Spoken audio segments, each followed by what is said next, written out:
peut avoir un avis sur la France. On a un très joli pays. Le problème, c'est quand on le dit rapidement, on est taxé de facho. Je suis rétrograde parce que j'aime le pâté. Jean Dujardin, je vais analyser son vocabulaire dans cette vidéo. Qu'est-ce qui a fait grincer des dents, qui est que les gens ne sont pas contents de la vie de Jean Dujardin, ou à l'inverse, d'autres sont contents. Ça va vous permettre de savoir quand vous voulez affirmer vos convictions, comment vous pouvez gérer ce genre de situation et maîtriser votre vocabulaire pour avoir l'impact que vous voulez. Bonjour à tous ou bon retour sur ma chaîne, je suis Jennifer Teleb, je suis la fondatrice de l'école d'expression. On est un mouvement de plus de 100 000 personnes sur les réseaux sociaux, on est aussi une communauté d'élèves, un organisme de formation avec plus de 1000 élèves formés. Cette chaîne, elle est faite pour toi. Si aujourd'hui, tu cherches beaucoup tes mots, tu as les idées confuses, tu as du mal à te faire comprendre et tu as envie d'enrichir ton vocabulaire, inscris-toi à notre masterclass gratuite parce que tu feras le premier pas vers un chemin d'aisance. Je pense que tu vas apprendre beaucoup de cette vidéo. Ce qui est intéressant déjà, c'est par rapport à Léa Salamé.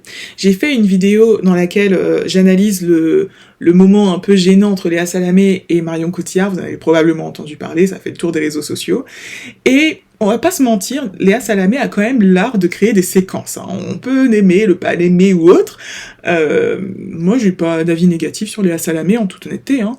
Mais quand même, il y a des séquences régulières qui sont créées dans son JT, donc si c'était le but, ça fonctionne. Dans Paris Match, la semaine dernière, vous disiez en couve, il est quand même chouette, notre pays. Qu'est-ce que j'ai pas dit? J'ai bien aimé cette phrase.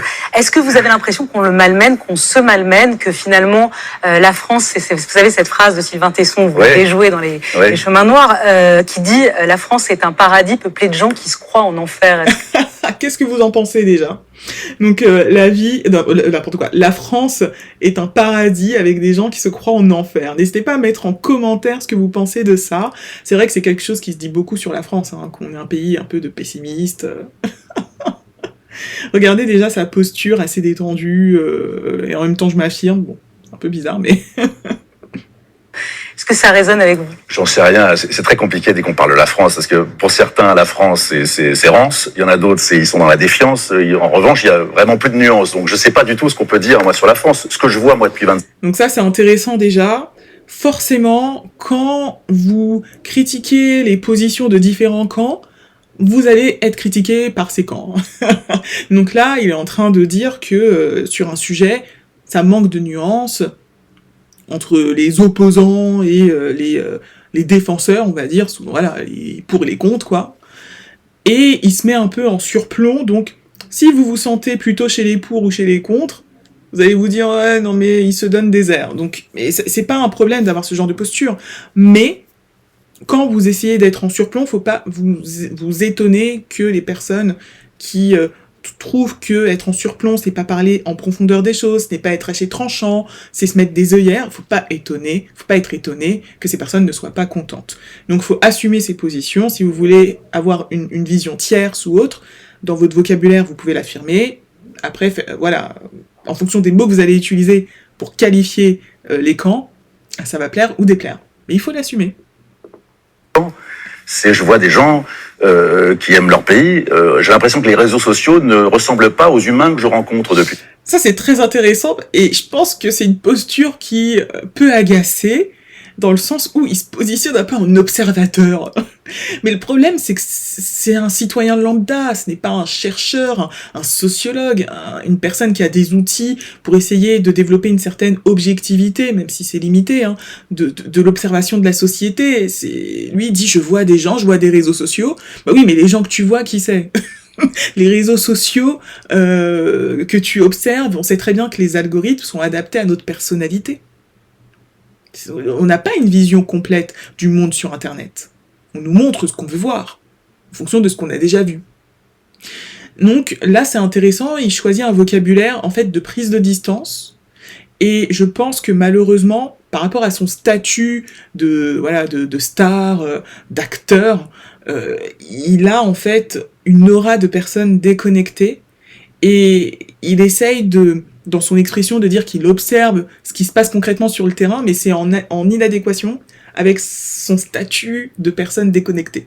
qu'il y a là quelque chose qui ne matche pas en termes, si on parle un peu d'un point de vue rhétorique, tu vois, en termes d'éthos, de ce qu'il incarne, de sa personnalité, ce qu'il incarne, des valeurs qu'il dégage, et après le logo, ce qu'il est en train d'exprimer en termes d'idées, quoi. Qui est un petit décalage. 5 ans. Les gens sont heureux. Alors peut-être que j'ai un traitement de faveur, ça c'est possible. Ah.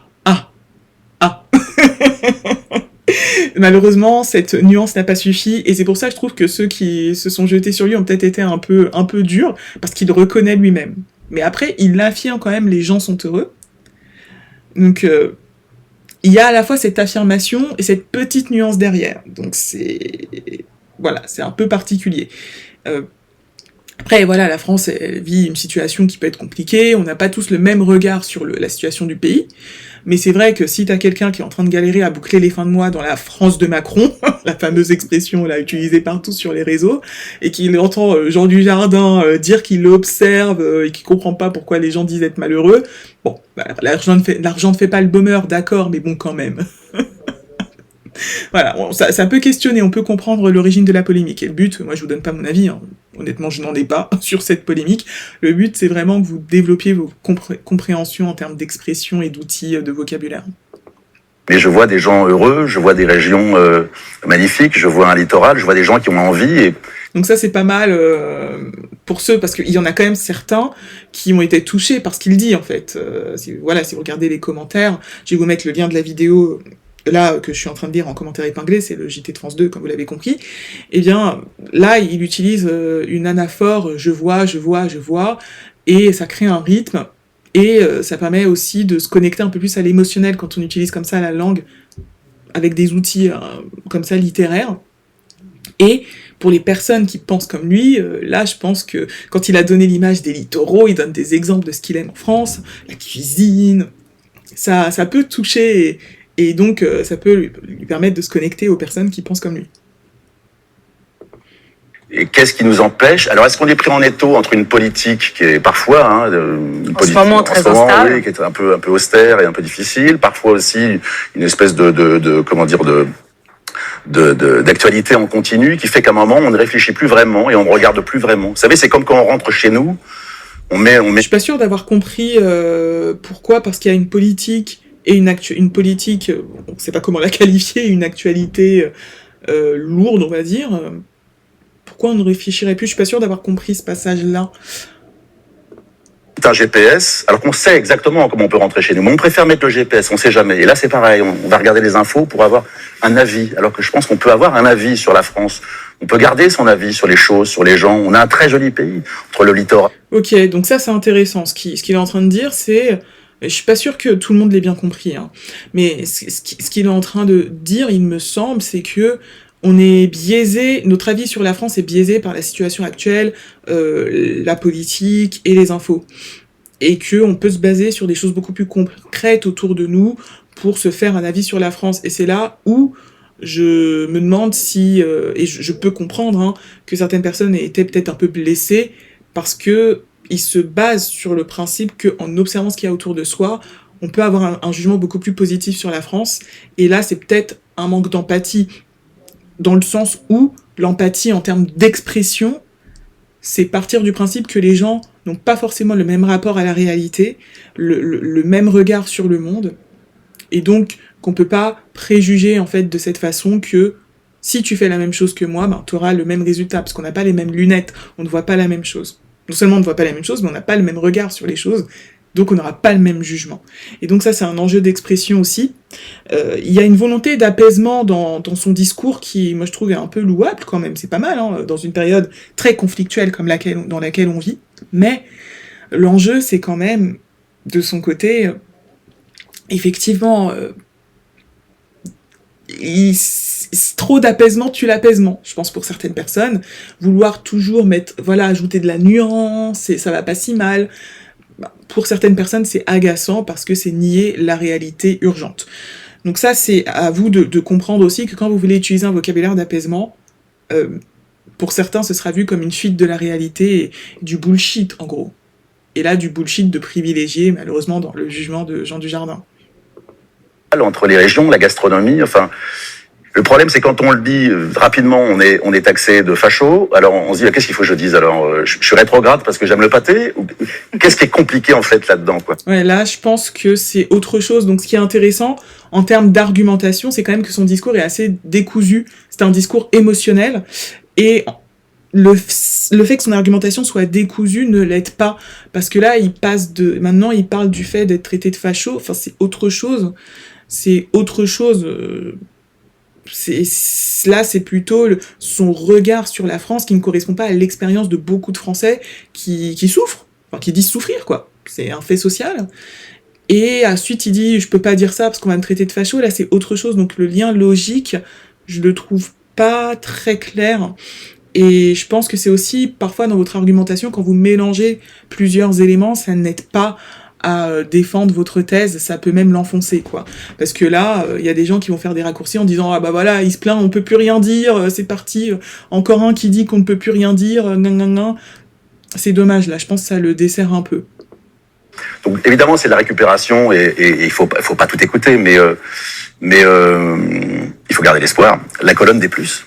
Voilà, c'est ça. Donc c'est vraiment ce discours de il faut garder l'espoir. Tout ne va pas, c'est pas si terrible. Et le problème de ce genre de discours, pour les personnes qui pensent que ce qui se passe est terrible, c'est que ce genre de discours pousse à l'inaction. Donc à vous de comprendre, quand vous voulez affirmer vos convictions, que ça va déplaire, que ça va aller contre l'intérêt des personnes qui ne pensent pas comme vous. Il faut être prêt à recevoir les critiques et bétonner un peu plus votre argumentation, si vous voulez, pour faire des liens logiques, pour pas tout mélanger, et pour vous assurer de bien défendre votre position. Mais sachez que vous aurez quand même aussi des personnes qui vont défendre votre point de vue si vous parlez avec le cœur, et je pense qu'il l'a fait, et ça, je vous invite toujours à le faire, et à en payer le prix, parce qu'on n'est pas là sur cette terre pour cacher nos idées.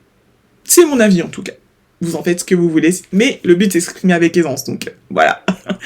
Et pour commencer à défendre vos idées, il y a la masterclass gratuite S'exprimer avec aisance, le lien est juste en dessous, dans la barre d'infos et de description. Et dans le commentaire épinglé. Allez, à la prochaine vidéo.